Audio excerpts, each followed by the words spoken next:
É nosso entrevistado hoje no estúdio ao vivo o delegado de Polícia Federal de Bauru, Dr. Carlos Fázio. Professor Duda Trevisani conversa agora com o nosso convidado. Dr. Fázio, boa tarde. Boa tarde, professor. Está com saudades. Ultimamente, o Dr. Fázio, super ocupado e com tanta coisa para se comentar, e já faz uns 3 meses que você não vem aqui. Já tem algum tempo que a gente não bate um papo, né? Vamos colocar o assunto em dia. E eu gosto de conversar com o Fázio, porque, primeiro, é um profissional de alta categoria. Segundo lugar, ele fala o que ele acha. Ele dá as opiniões profissionais e dá também as opiniões pessoais dele. E isso é muito importante. O telespectador, sempre que o Fázio vem aqui, adora exatamente pela transparência e pela lucidez de um delegado totalmente preparado. Inicialmente, só para... Como é que você viu esses movimentos que surgiram espontaneamente aí, principalmente nos estudantes, nas juventudes, contra, na minha ótica, posso até estar errado, contra principalmente a corrupção desse país, Fázio? São 2 focos que tem que ser dados, né? Primeiramente, boa tarde a todos, né, que acompanham o programa. Mais uma vez, agradecer também essa oportunidade de estar aqui me manifestando, trazendo o dia a dia da Polícia Federal e podendo colocar de forma aberta, como o professor disse, a nossa opinião. Preocupante, num primeiro momento, e feliz também, quer dizer, é um sentimento dúbio, porque feliz de ver que a juventude acordou, realmente compreendeu a importância que ela tem nesse processo democrático, nesse processo de amadurecimento da democracia brasileira, mas preocupante em razão de alguns abusos, a gente sabe que é de uma minoria, mas alguns abusos que foram cometidos. Mas esse diga não à corrupção, eu acho que vem em boa hora, eu acho que a sociedade realmente tem que se manifestar, tem que exigir que o administrador público, o cargo eletivo, o deputado, o vereador, enfim, que trabalhe efetivamente em prol da sociedade, que é o que a gente não tem visto ultimamente. Eu acho que é um momento histórico para o país, professor. Depois da greve sua, de setembro, outubro, se eu não me engano, o que mudou na estrutura da Polícia Federal, Fázio? Nada, professor, não mudou nada, entendeu?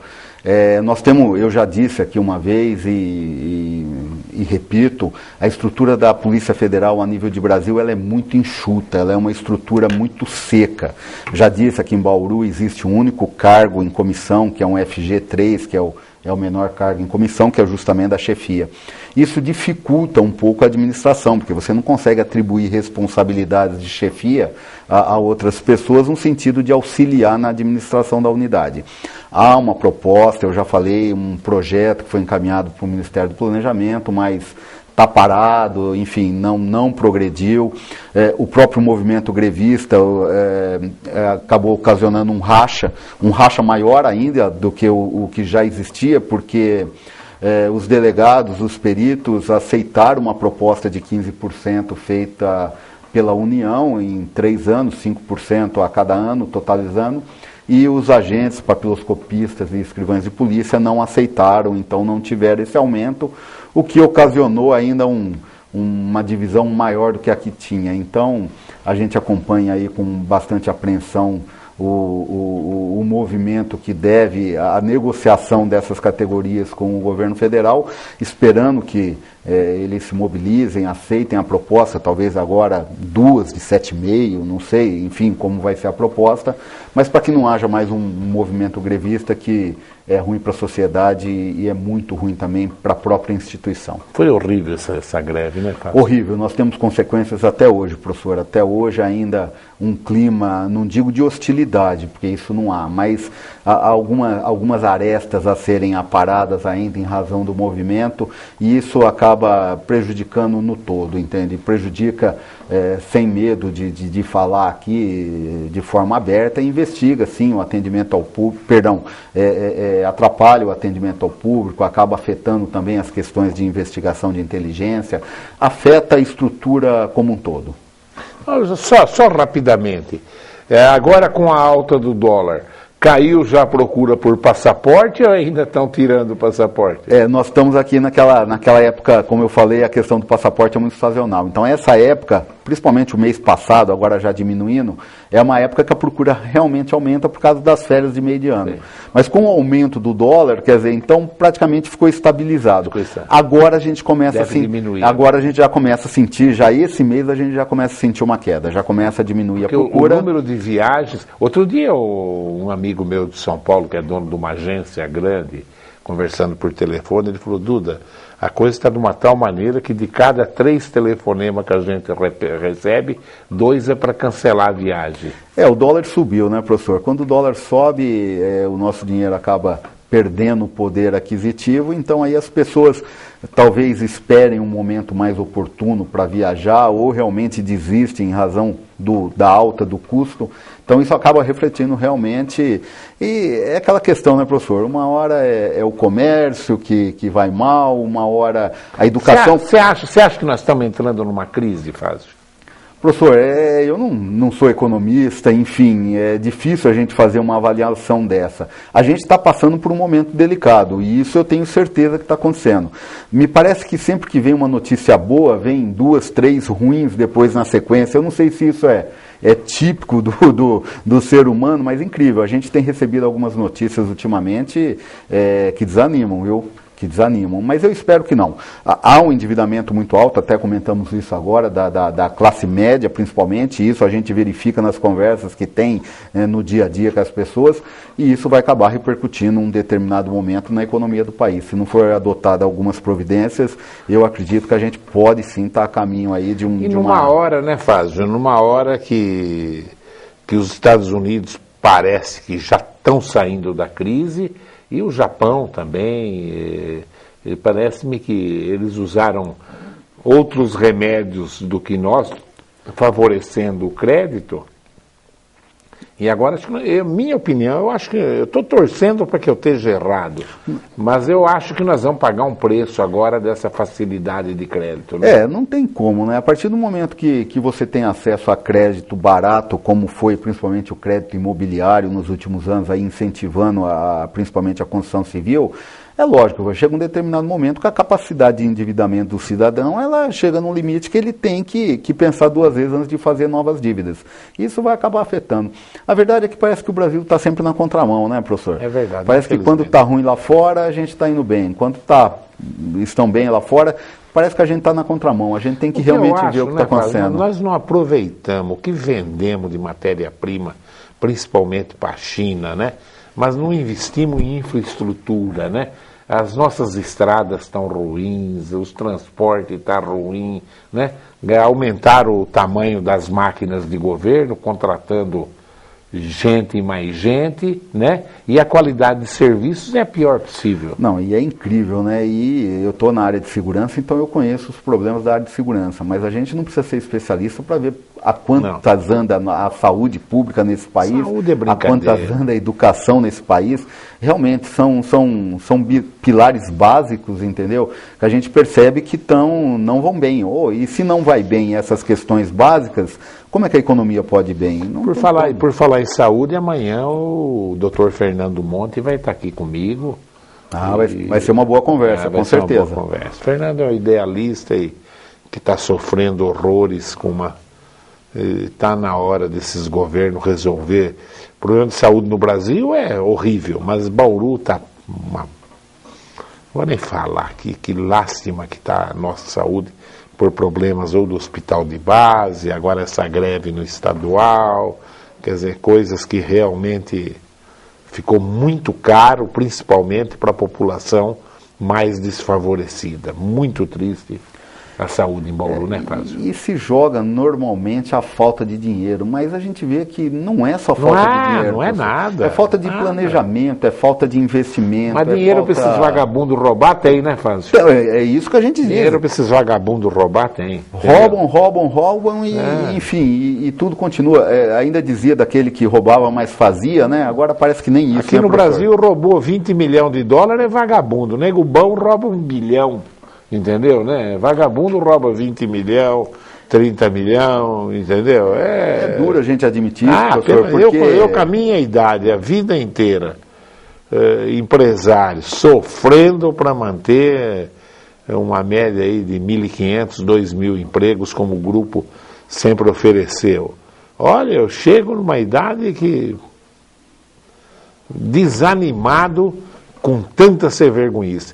Vai ser difícil, só sendo sincero, até desabafando, vai ser difícil eu votar em alguém em cargo majoritário. Claro que para deputado, vereador, eu vou dar um voto para a cidade, né? É bom para a cidade que fulano seja deputado, esse vereador eu conheço, mas governador, presidente, não vai ser fácil eu votar mais não, viu?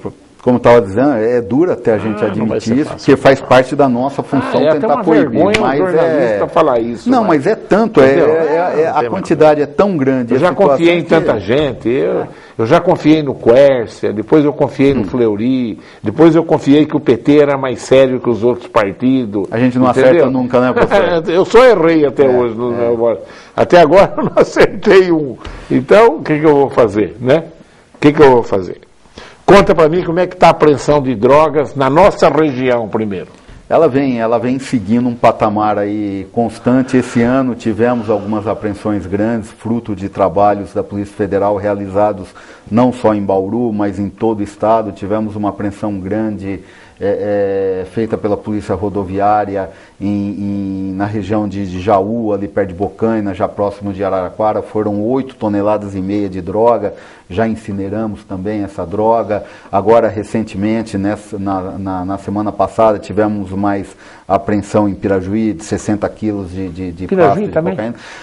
Na Rondon, na verdade. Rondon. Continua aquela questão da Rota Caipira, professor. Eu sei que sempre tem curiosidade em relação a isso, mas está muito claro isso. A droga ela entra no Brasil via Mato Grosso, via Paraná, vinda do Paraguai, da Bolívia, transita por esses estados, passa pelo interior de São Paulo, é sim caminho de passagem de drogas e vai aos grandes centros como São Paulo, Rio de Janeiro e Belo Horizonte principalmente.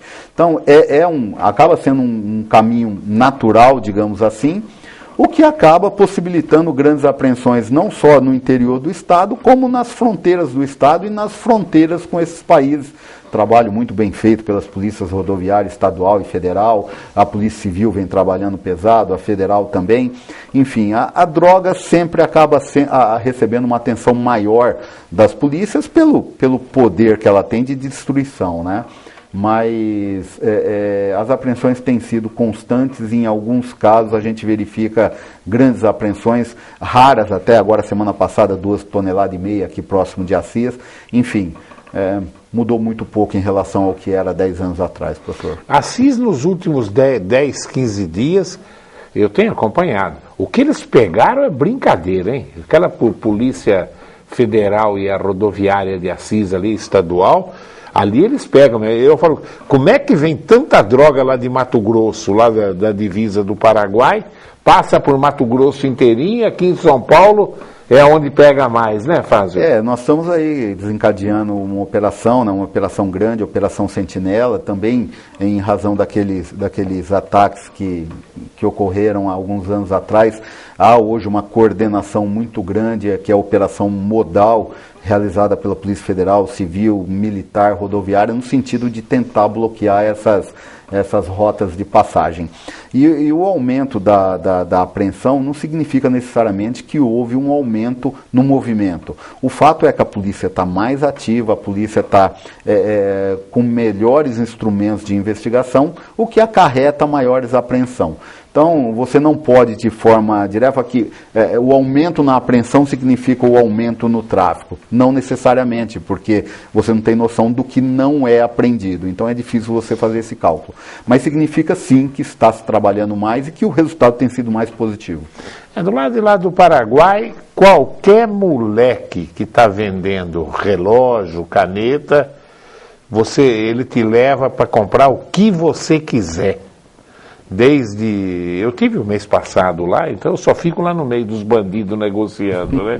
Pegando informação. É impressionante. E eu ouvi falar uma coisa, viu, Fázio, que por aqui a gente não ouve. Não foi com um só. Quando um me ofereceu heroína, eu fui procurar mais moleque pela rua. Heroína, eu não vejo falar em prender heroína aqui. A casuística é muito pequena, realmente. Muito pequena, a apreensão, né? Agora tá a heroína uma apreensão pequena o ano passado, e esse ano, que eu me recordo, não tivemos nenhuma ocorrência ainda com heroína. Ela não é uma droga tão popular como é a maconha, o crack e a cocaína em si. Ela é uma droga utilizada até em razão do valor, que é um valor mais alto. Mas ela é utilizada Estados Unidos, né? Sim, a casuística é muito maior. Mas por causa do poder aquisitivo, né, professor? Claro. Porque ela é uma droga mais cara. Por causa do poder aquisitivo. Então, no Brasil não há tanta casuística porque é uma droga cara, mas que existe mercado, existe mercado. Agora, lá no Paraguai, claro que você acha crack, mas não estão preocupados em vender crack porque é baratinho, é porcaria, né? Valor agregado é muito pequeno. E que judiação, né? E aonde nós temos que ter uma legislação, na minha ótica, eu tenho falado isso para juristas, para o crack, porque o cara que usa crack, ele é um assassino em potencial, né? O cara mata por causa de R$5, R$10, porque o crack é barato. O cara está matando mãe, avó, bisavó, entendeu? Por causa de porcaria, né? E a preservação da vida é tudo que nós temos, que Deus nos deu, é a vida, né, Fázio? E aqui no Brasil, você mata com 5 anos que está na rua. Professor, os crimes violentos, eles chocam muito, realmente. A droga choca demais em razão das consequências que para a sociedade do que o consumo da droga acaba acarretando. Mas a gente não deixa de discutir, também não deixa de se indignar com esses desvios de verba pública que acabam ocasionando de forma indireta a morte, por exemplo, como eu comentei aqui, de 500 pessoas no PS nos últimos 5 anos, como citou comigo o Gabos, promotor daqui, nos últimos 5 anos, 500 mortos aguardando atendimento no PS. Um absurdo. Mas tem que atacar tudo, né? Tem que se indignar também. Não tenha dúvida, a corrupção tem que ser atacada na verdadeira acepção do termo. Agora, mas pela primeira vez, eu vou sempre 1, 2 vezes por ano, eu vou para o Paraguai, né? E enquanto o meu pessoal fica lá na Casa China comprando aquelas porcaria, eu fico na rua negociando com gente que vende perfume para começar a fazer as conversas. E essa vez eu fiquei abobalhado com o número, qualquer moleque do lado de lá, oferecendo nota falsa, Fázio. Impressionante. 5 por 1. Nota de 50 por R$10. Eu já havia comentado aqui numa outra vez que a grande quantidade de notas que vinham realmente do Paraguai. Essa casuística existe realmente, a gente sabe que os grandes falsificadores estão do lado de lá. E acontece a mesma coisa com a droga, professor. Vem numa grande quantidade, depois é pulverizado em porções menores e vai se diluir nessa quantidade até que chega na mão do usuário final, que é aquele que vai tentar colocar em circulação. Esse que coloca em circulação, na maioria das vezes, não conhecem todo o processo, até como aquela nota chegou na mão dele. Então eu costumo dizer que um inquérito que é instaurado para apurar uma nota que foi introduzida em circulação, raramente nos consegue guiar até a origem, a fabricação dessa nota. Então a Polícia Federal ela tem adotado um procedimento hoje em dia de tentar unificar as notas por característica, criando grupos de nota por características e aí sim tentar identificar quem são os responsáveis por trazer essas notas, porque nós não podemos entrar lá para aprender quem fabrica, tem jeito. Mas nós podemos, é lógico, devemos e estamos fazendo isso, identificar aquele que está trazendo na grande quantidade de nota para cá, para evitar o derrame, porque depois que derrama, depois que pulveriza, é a mesma situação da droga, fica difícil você conter. E do lado de lá você tem certeza que está todo mundo envolvido, governo, polícia, todo mundo, né, Fázio? Porque você pegar um quarteirão, pega um quarteirão só, de Pero Juan Cabaleiro, do lado de lá, você vai achar, no mínimo, eu acredito que eles são da polícia, naquelas lojas, com metralhadora na mão. Cada quarteirão tem no mínimo 8 policiais no Paraguai, do lado de lá, os negros vendendo cocaína ali, vendendo dinheiro, nota falsa, os policiais com a metralhadora na porta das lojas. Entendeu? Para não ter realmente crime de morte, não ter assalto, acho que até para proteger os traficantes, né? Porque se começar a morrer gente, chama atenção.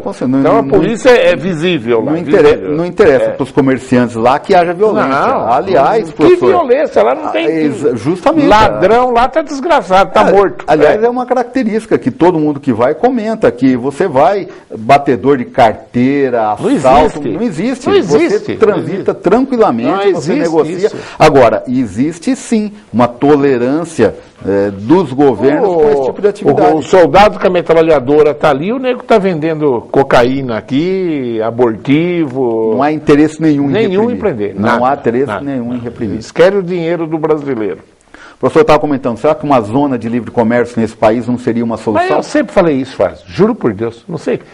E pegar a região improdutiva também, autoriza cassino. O brasileiro fica indo lá fora para gastar dinheiro nos cassinos lá de fora, que ele perca tudo que tem aqui. Sim, de forma controlada, de forma tributada, de forma, enfim, dúvida, o governo legalizada.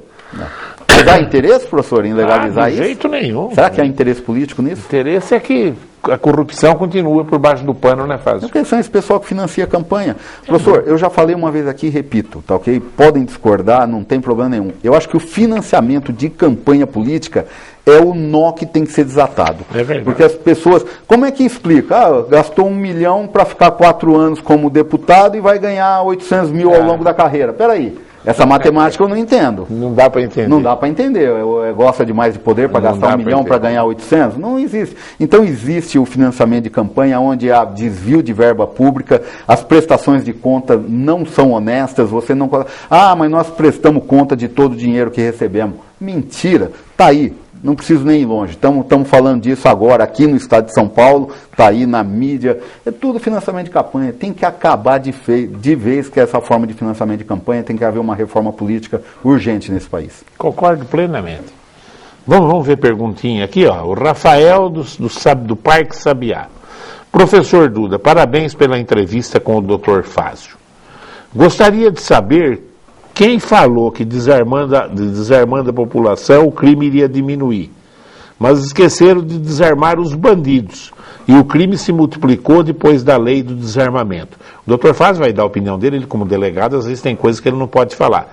Mas do lado de lá, se você quiser comprar metralhadora, lança-torpedo, você compra tudo. O que adianta ficar tomando revólver de pessoa aqui? Vende a arma que você quiser. Se você não acreditar, pega teu carrinho, anda 800 quilômetros, vai lá, vai do lado. Você pega qualquer moleque na rua, você sabe onde tem metralhadora para vender aqui? Sim, senhor, sei sim, e te leva aonde você quiser comprar. Doutor Fázio, o Rafael está perguntando, quem que falou que desarmar a população ia diminuir o crime? O crime aumentou assustadoramente no Brasil. Rafael, dizem que burro velho não aprende mais, entendeu? Mas a gente ainda aprende sim. Eu fui um dos maiores defensores da proibição. Eu lutei pelo sim à proibição na época da campanha, de forma ferrenha, discutir com pessoas, enfim, até pessoas queridas, pessoas próximas, que tinham opinião contrária. E hoje eu começo a perceber que eu estava errado. Professor, não defendo que todo mundo se arme, realmente não defendo.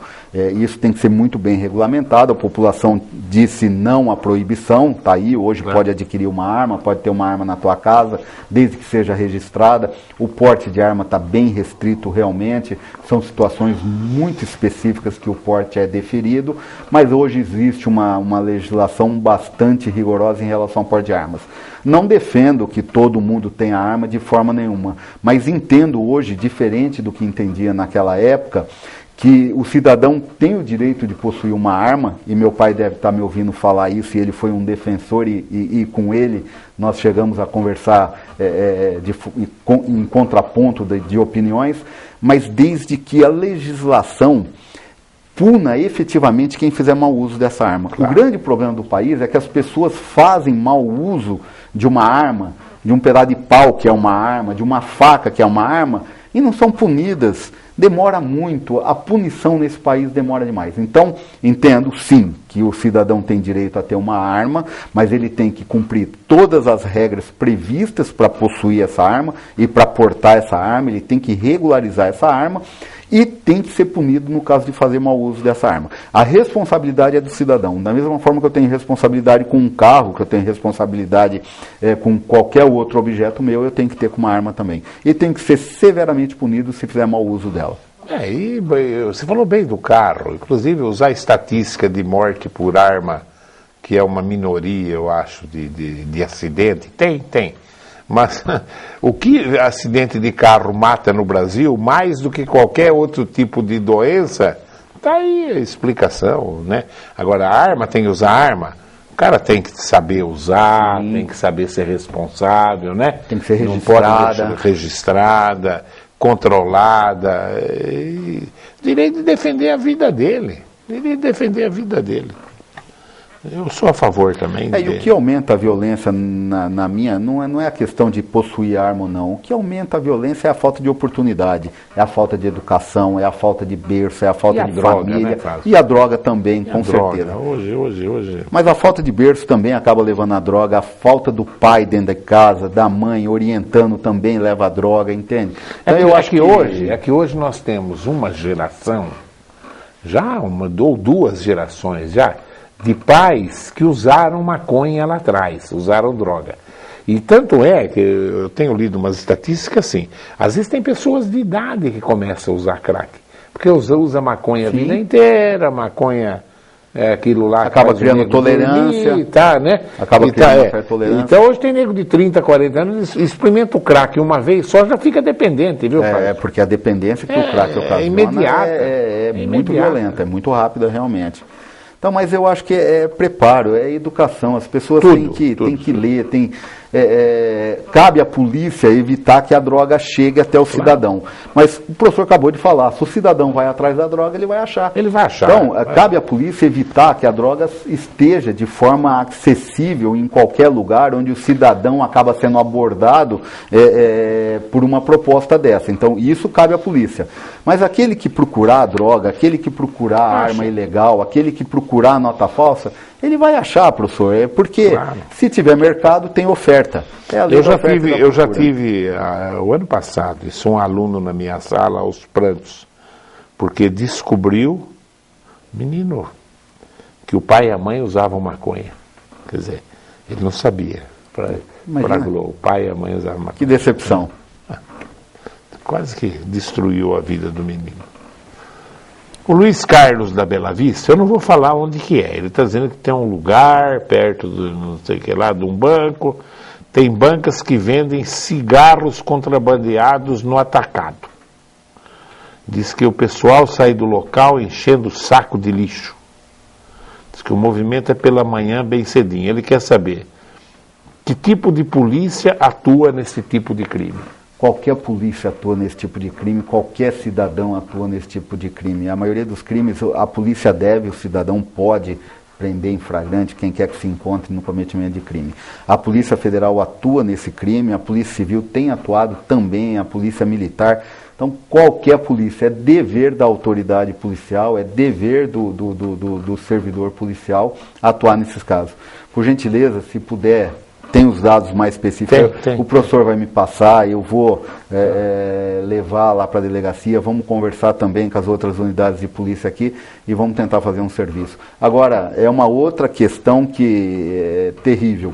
Esse tipo de cigarro é um cigarro sem controle nenhum, professor. Nós já tivemos casos de localizar pelo de rato, resíduo de ferro, veneno, agrotóxico dentro. E a população, por causa de 50 centavos, tudo bem que o viciado que não tem condições de comprar um cigarro melhor, em razão até dos impostos, que a carga tributária é muito alta, vai acabar adquirindo esse tipo de cigarro. Agora, a qualidade desse tipo de cigarro, eu falo para o cidadão que fuma, não faça uma loucura dessa, porque se o cigarro controlado, o cigarro produzido no país faz mal, esse 10 vezes mais, professor, é muita porcaria que tem nesse cigarro. Agora, lei da oferta e da procura.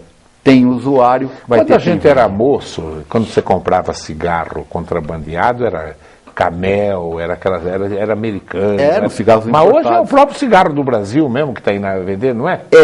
Ou tem desses? Veja bem, professor, não é proibido importar cigarro. o cigarro que é produzido Mas no esses Brasil... que vendem não é os do Brasil mesmo ou tem dos Não, outros tem também? a maioria produzido no Paraguai. São cigarros do Paraguai que entram de forma irregular não é no a país. marca do brasileiro. não. Existem alguns casos também de marcas brasileiras produzidas para exportação que voltam. Alguns casos de marca brasileira produzida para exportação que nem sai. Quer dizer, finge que sai, exatamente. não sai, né? Então, e acaba vendendo. Esses são contrabando porque não poderiam estar sendo vendidos no país. Agora, já o cigarro estrangeiro, ele pode ser importado regularmente. Não é proibido importar cigarro.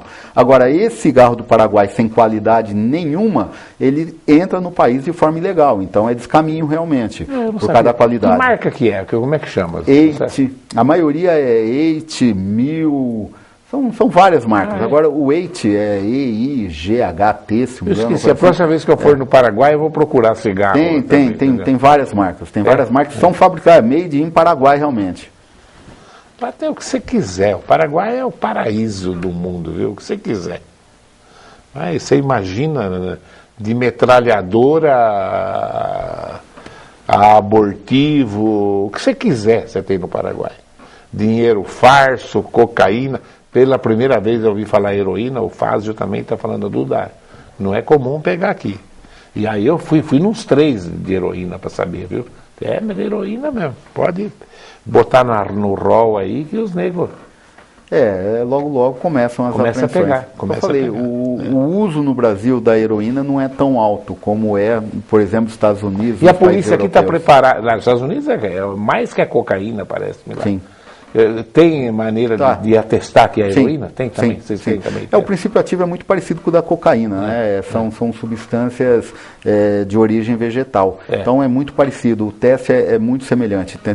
Temos condições de identificar.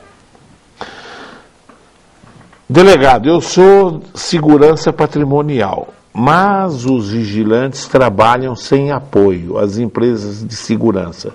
Eu gostaria de saber aonde tem fiscalização nos postos de serviço.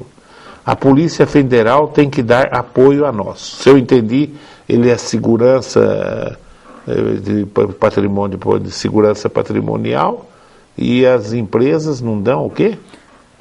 Apoio a eles? Apoio, realmente tem que ver qual é o tipo de situação, professor. Primeiro, saber se ele é um vigilante formado por uma escola de vigilante e regularmente contratado ele por uma segurança patrimonial. Mas provavelmente não é vigilante formado, então. Ele deveria fazer um curso de formação de vigilante, trabalhar formado. A Polícia Federal, ela fiscaliza a regularidade da formação dos vigilantes e a atuação dos vigilantes enquanto vigilantes. Veja bem, o que tem que ficar bem claro é que desacordos comerciais e descumprimento de obrigações contratuais e trabalhistas... Isso é trabalhista. É trabalhista. Claro. Então, se ele é um vigilante contratado por uma empresa e essa empresa não está cumprindo com as obrigações, como, por exemplo, colete... Pode denunciar para a Polícia Federal, porque a Polícia Federal, em alguns setores, atua fiscalizando a empresa. Exatamente. Por Agora, isso, se a empresa não está cumprindo o horário que ele deveria trabalhar, se falta um vigilante, a empresa manda ele ficar 48 horas no posto. Isso é uma questão trabalhista que tem que ser resolvida na esfera trabalhista. Então, ele realmente tem que saber o que está havendo, tá? Procurar a Polícia Federal para nos passar uma informação mais detalhada. Nós temos um serviço de controle de segurança privada muito ativo aqui em Bauru, são policiais muito dedicados nessa área, levar essa informação para que a gente possa avaliar a informação e saber o que está acontecendo. Se são falhas da empresa de segurança, das obrigações com a Polícia Federal, ou são obrigações com a Justiça do Trabalho, ou com, enfim, trabalhistas que estão sendo descumpridas. E, mais uma vez, também procurar o sindicato, as associações de classe, para reclamar e reivindicar os direitos que estão sendo descumpridos. Bom, já estamos com quase 1 hora de programa. Quando você vem, o relógio dispara aqui. Mais alguma coisa, Fázio? Professor, eu queria só para concluir, é difícil ouvir uma autoridade policial, um jornalista que tem essa penetração que o professor tem, às vezes a gente falar que a situação está perdida. Se a autoridade policial acha que a situação está perdida, justamente ele que tem a obrigação de fazer alguma coisa, realmente a situação estaria desgraçada. Mas não é isso, a gente é que muita coisa acontecendo ao mesmo tempo, entendeu? E parece que os nossos governantes, aqueles que têm a responsabilidade de gerir os órgãos públicos, e eu digo a um nível político, a um nível executivo, parece que não estão dando a atenção que realmente esses órgãos merecem, que é o caso da saúde, e quem sofre com isso é a população. A gente continua trabalhando de forma pesada, a gente continua trabalhando 10, 11, 12 horas por dia para dar conta das nossas atribuições, mas realmente a gente percebe que está enxugando gelo, porque parece que a cada um que prende surgem 2, 3, 4 novos. Então, o erro está em algum lugar que a gente ainda não identificou. E isso tem que ser um conjunto de ações e tem que ser cobrado pela sociedade, eu tenho que ser cobrado, o prefeito tem que ser cobrado, os vereadores, a Receita, o Ministério Público, enfim, todo mundo tem que ser cobrado porque é responsabilidade de todos fazer com que a coisa melhore. Realmente a gente fica indignado em ver tanta coisa errada, mas infelizmente não tem condições de fazer com que isso caia a patamares, não digo aceitáveis, porque nunca nada é aceitável quando se trata de corrupção e de violência, mas caia a patamares de primeiro mundo, que é isso que a gente procura. Bom, o Fazio acaba de dar um dos depoimentos aqui na TV Prevê mais sério que eu vi de uma pessoa que exerce um cargo importante como ele. Claro, lá no fundo a gente sente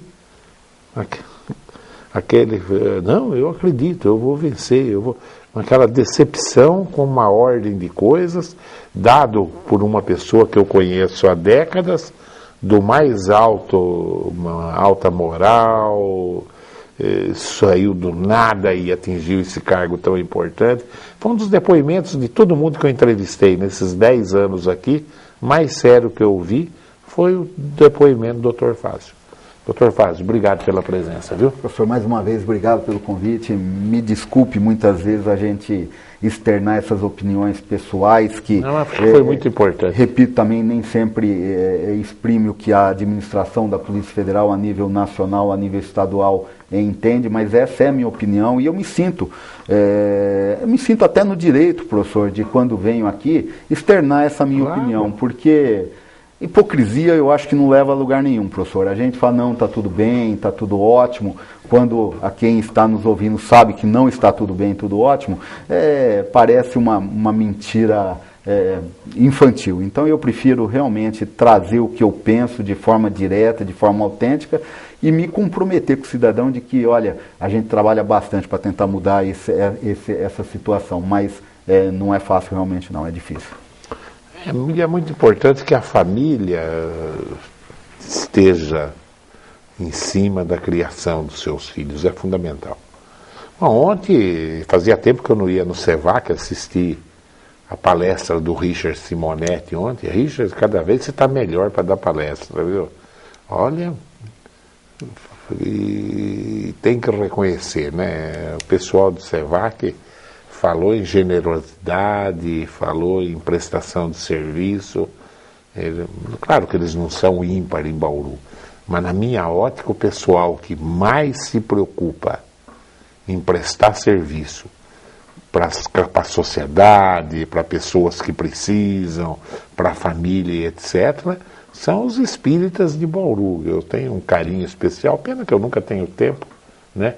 Ainda eu, com a idade que eu estou, ainda trabalho 10 horas por dia. Está na hora de eu criar vergonha e parar de trabalhar. E ficar só fazendo fuxico aqui na TV Prevê. Uma hora vai acontecer isso, viu? Mas parabéns, Richard. Olha, ontem você é um cara ímpar também na formação moral e intelectual de Bauru. Eu agradeço a sua audiência e continue aí ligado nos horários alternativos da TV Prevê.